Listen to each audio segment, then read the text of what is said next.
Salut à tous, ce Tour de France 2019 est décidément totalement incroyable et personne n'aurait pu imaginer qu'on s'en retrouve à une telle situation après 14 étapes, c'est-à-dire au matin de la dernière étape pyrénéenne qui va, on en parle juste après, peut-être apporter son lot de difficultés, voire même de rebondissements. Julien Alaphilippe se retrouve avec 2 minutes d'avance sur Geraint Thomas au général, avec un Kruijswijk en embuscade, un Egan Bernal qui finalement s'est un petit peu remis dans la course suite à l'étape du Tourmalet, l'étape 14, un Emmanuel Buchmann qui tient le choc, un Thibaut Pinot qui s'est replacé après sa magnifique victoire au sommet du Tourmalet, et certains qui ont commencé à dire progressivement bye bye à la victoire finale. On peut penser à Fuglsang, on peut penser à Mas, on peut penser à Landa, on peut penser aussi à Rigoberto Urán, mais ça date pas d'hier. Bref, voilà, incroyable. Comment ça s'est passé tout ça? Eh bien, en fait, rien n'avait vraiment été intéressant, à tel point qu'on s'était plus ou moins ennuyé lors des étapes 11 et 12. Enfin, il y avait eu tout de même un petit suspense habituel sur le Tour de France, mais sans qu'il y ait réellement une enflammade absolue. On pense notamment à cette étape 12 qui finalement se joue entre échappés opportunistes et un Simon Yates qui, bizarrement, euh, quoique moins rapide que Peyo Bilbao ou même d'autres compagnons d'échappée, euh, s'impose du côté de Bagnères de Bigorre. Bon, écoutez, pourquoi pas. Mais ça n'était rien avant ce contre-la-montre incroyable de l'étape 13 à Pau, contre-la-montre sur lequel Julien Alaphilippe s'impose. Alors ça, c'était mais vraiment un moment incroyable. Moi, ça m'a fait hurler. Ça m'a fait hurler tellement jamais j'aurais imaginé une issue pareille. Notamment, on peut regarder le dernier kilomètre d'Alaphilippe là sur ce contre-la-montre qui est juste mais invraisemblable. Et puis le lendemain, étape 14, arrivé au Tourmalet, Alaphilippe qui aura concédé évidemment dans la foulée que à partir de la moitié de l'ascension du Tourmalet, il commençait vraiment à sentir ses limites, commençait vraiment à être à deux doigts de craquer, oui, mais avec le jaune sur le dos. Cet homme a du panache, cet homme donnera jusqu'à sa dernière goutte de sueur pour défendre son maillot jaune, bien que je ne pense pas réellement qu'il joue officiellement la gagne, et on ne sait pas en fait s'il y croit lui-même, mais par contre, il se bat parce qu'il veut pas lâcher son maillot. Et donc, au niveau panache, c'est plus, plus, plus, plus. Et puis en plus, on a un Thibaut Pinot qui vient arracher l'étape d'assez jolie manière, en plus au sommet du Tourmalet. Thibaut Pinot, waouh, qui se replace au général. Donc là, vraiment, on est sur un scénario quasi rêvé pour nous, Français, et pour nos coureurs. C'est incroyable. C'est vraiment incroyable. Ce qui va suivre dans l'immédiat est une étape 15 sur laquelle il y a un vrai piège. Après le port de l'Hers, il y a cet enchaînement mur de Péguerre et ensuite l'arrivée au-dessus de la ville de Foix. C'est à Pradalbis. Alors, Pradalbis, c'est peut-être un petit peu moins imposant que Péguerre, mais ce mur de Péguerre peut, à mon sens, faire très très mal. Souvenez-vous, étape 6, planche des belles filles, avec ce col de Chevraire qui avait précédé la planche des belles filles et qui avait le col en question, a fait pas mal de mal à certaines jambes. Voilà, donc à surveiller. Pour le général, est-ce que du côté du team Ineos, on va arriver à peut-être récupérer des jambes pour Geraint Thomas, qui a semblé un petit peu à court? Est-ce que Egan Bernal va avoir carte blanche? Il a dit qu'il était prêt pour assumer le leadership, mais il était aussi prêt à rester équipier si on lui demandait. Est-ce que Kruijswijk va continuer? Il avait été joliment soutenu par de plus et par George Bennett sur cette fin de Tourmalet et Jumbo-Visma était vraiment magnifique. Est-ce qu'ils vont continuer leur démonstration? Est-ce que Bourman va continuer à s'accrocher? Mine de rien, on ne parle pas de lui, mais voilà, est-ce que Thibaut Pinot va récupérer encore du temps au général? On n'en sait rien, on n'en sait strictement rien. On peut tout imaginer, donc on sera tous devant la télé, j'imagine, et on va croiser les doigts. Après, de manière forcément moins héroïque et de façon un petit peu plus, voilà, totalement virtuelle et totalement calme, eh bien, on avait la suite de notre Tour de France avec Thibaut Pinot, justement, et la Groupama FDJ, avec, je vous proposais 4 étapes, 11, 12, 13, 14, pardon, 12, 13, 14, 15, histoire de terminer les Pyrénées et de pouvoir ensuite se garder la dernière semaine de Tour de France dans ce qui sera à la suite, 1 ou 2 épisodes, je sais pas. Est-ce qu'on va tout condenser en 1? Je ne le sais pas encore. Mais ce qui est sûr, c'est que Thibaut Pinot est à la lutte avec une série de coureurs, avec Geraint Thomas, avec Nibali, avec un Valverde qui est fort surprenant. Donc au matin, nous, on avait déjà joué l'étape 11 dans l'épisode précédent. Elle était un peu anecdotique, faut quand même l'admettre. Et donc là, on est sur l'étape 12. Donc l'étape 12 de ce Tour de France, avec quelques rendez-vous intéressants, notamment le Peyresourde, le col de Peyresourde, et ensuite la Ourquette dans 6 ans. C'est la dernière difficulté que vous apercevez ce jour-là, avec une arrivée ensuite, après une descente assez longue, une arrivée à Bagnères de Bigorre. Donc, à partir de là, écoutez, on va regarder s'il y a quelque chose de tentable, en fait. C'est quelque chose de faisable. On essaiera de le faire, plutôt a priori dans la Ourquette dans 6 ans.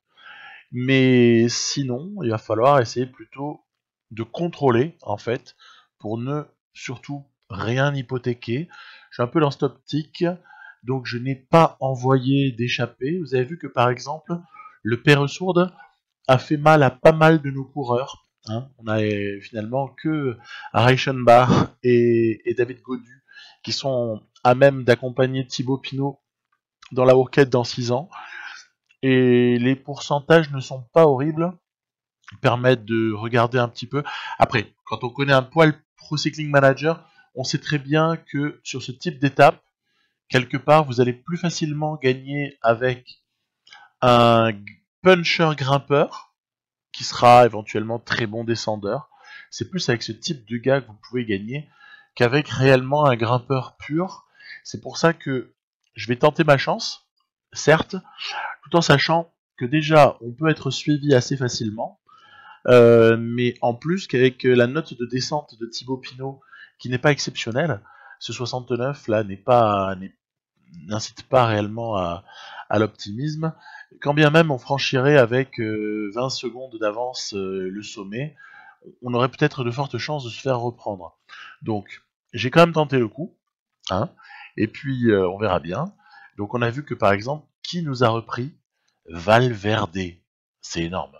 C'est quand même Valverde dans une forme olympique, alors que Nibali l'avait laissé. Nibali, il a dû se dire, moi je reviens dans la descente les yeux fermés. Donc pas de problème, Pinot, tu peux y aller, mon grand. Puis après, gros regroupement à l'avant, donc de favoris.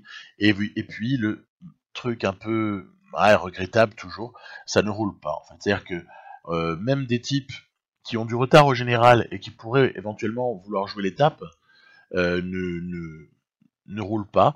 Je pense que par exemple, il y aurait pu avoir 3-4 petites banderilles de Alaphilippe, de l'un ou l'autre, des gens qui sont un poil distancés au général. Et ben ça n'a pas été le cas. Ce qui fait que du coup, le groupe à l'arrière, avec Reichenbach et Gaudu revient. Du coup, je me dis, tiens, allons un peu au bout du délire, lançons un peu avec Reichenbach pour voir. C'est dommage, Gaudu en fait s'est fait un peu distancer sur la prise d'intervalle de Reichenbach. Et à l'arrivée, c'est une victoire pour Julien Alaphilippe. Ça, c'est assez légitime hein, sur un groupe comme ça qui arrive. Il va très très vite.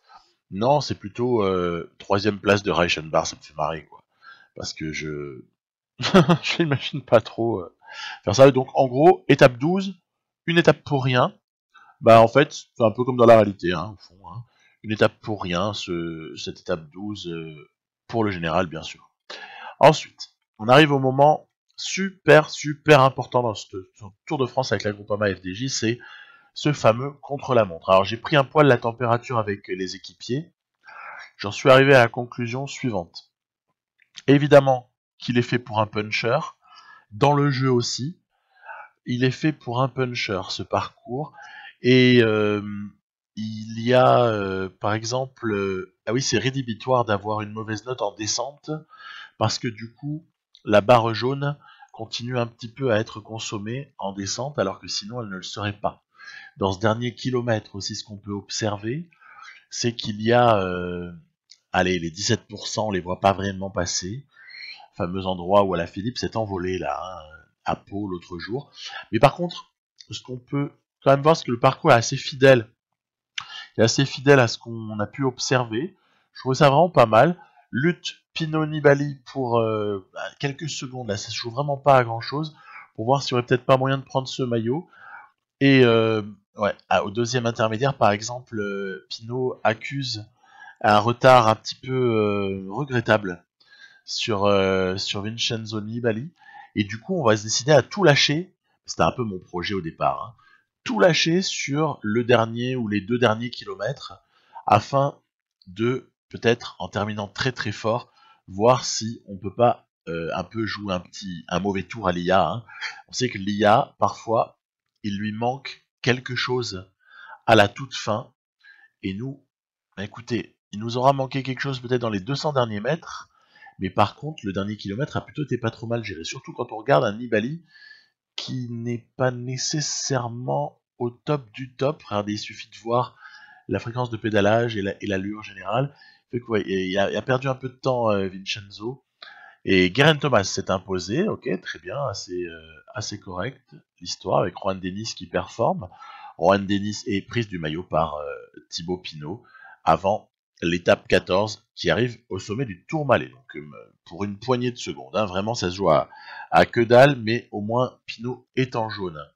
Alors étant jaune, ça va peut-être nous aider pour avoir une meilleure forme du jour, puisque évidemment c'est un paramètre qui, même en course simple, et non pas en mode carrière, va permettre d'ajouter un potentiel +1 à la forme du jour. Donc excellent. Il avait déjà en fait +1 dans les petits détails là. Il avait +1 parce qu'il performait au classement général. Et en étant leader, il y a +2 par la performance, la satisfaction du coureur en gros au fait de performer au général. C'est un petit peu l'effet Alaphilippe, si j'ose dire, pour rebondir sur ce qui se passe en ce moment. C'est je porte le maillot jaune, je suis survolté, et j'ai encore plus de force pour le défendre. Alors après, vous voyez, dans ce début là, il y avait le Soulor, début d'étape 14, Soulor, col du Soulor, sur lequel j'ai laissé Thibaut Pinot peinard, végéter légèrement en fin de peloton de favoris, parce qu'en fait, vous savez qu'il y a la descente derrière, il y a le replat pour éventuellement revenir, mais pas d'attaque des favoris, etc. Donc tranquillou, le Soulor, on l'a monté pépère, on va dire. Par contre, par rapport au Tourmalet, là, on remonte un petit peu Thibaut Pinot, histoire de ne pas se faire surprendre. Vous avez vu avec Kwiatkowski qui réalise un numéro assez exceptionnel devant. Kwiatkowski qui était dans l'échappée du matin. Et tiens, une petite curiosité que je peux vous signaler, c'est que bien que n'ayant que un petit peu plus de 3 minutes de retard au général, Kwiatkowski, eh bien l'IA l'a quand même laissé partir. C'est marrant, hein, parce que d'habitude, l'IA laisse partir des gens qui ont un gros écart, et Kwiatkowski a été autorisé à y aller. Alors voilà, hein, on remonte Pinot là, c'est quand même le moment où il faut pas trop végéter à l'arrière du groupe. Reichenbach, ça ne le fera pas. Heureusement, on a David Gaudu pour faire le taf, ok. On voit que du coup, ayant Kwiatkowski à l'avant, les Ineos ne roulent pas. C'est plutôt Bahrain Merida de Vincenzo Nibali qui fait le boulot. Romain Bardet remonte vers l'avant, ça veut dire que ce dernier ne tardera peut-être pas à attaquer. Parce qu'on sait que Romain Bardet est assez offensif dans le jeu. Bref, vous avez vu, il y a Ineos qui s'est quand même mis à rouler un petit peu avec Wout Poels entre temps, donc quand même, ils se sont adaptés. En plus, il y a Kwiatkowski là qui est en fringale, on va pas tarder à le reprendre, mais bon, quand même. Donc il roule derrière le Kvyat, ok, pourquoi pas.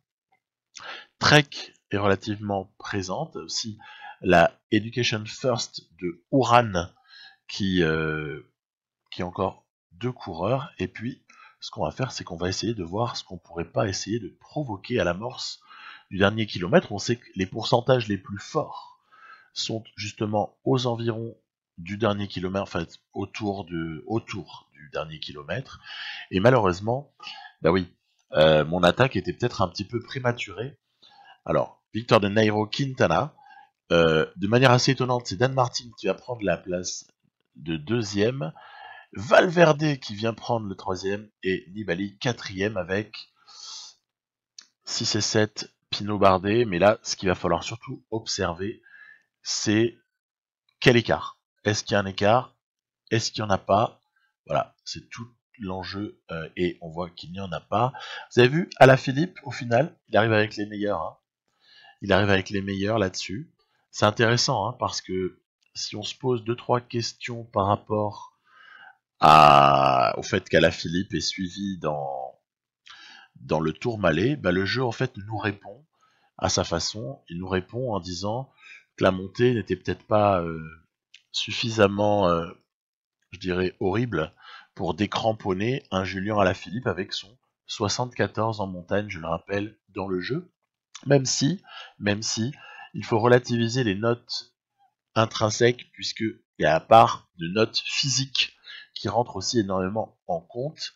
On sait qu'un Alaphilippe a des notes physiques assez phénoménales, bah, c'est un peu normal, un petit peu à l'image d'un Van Der Poel qui a des notes extraordinaires physiques dans une autre partie, ou bien à contrario un Jakob Fuglsang avec Astana qui n'a pas des notes physiques exceptionnelles, et là-dessus on peut avoir deux trois petites inquiétudes pour la suite de l'aventure Astana avec Fuglsang.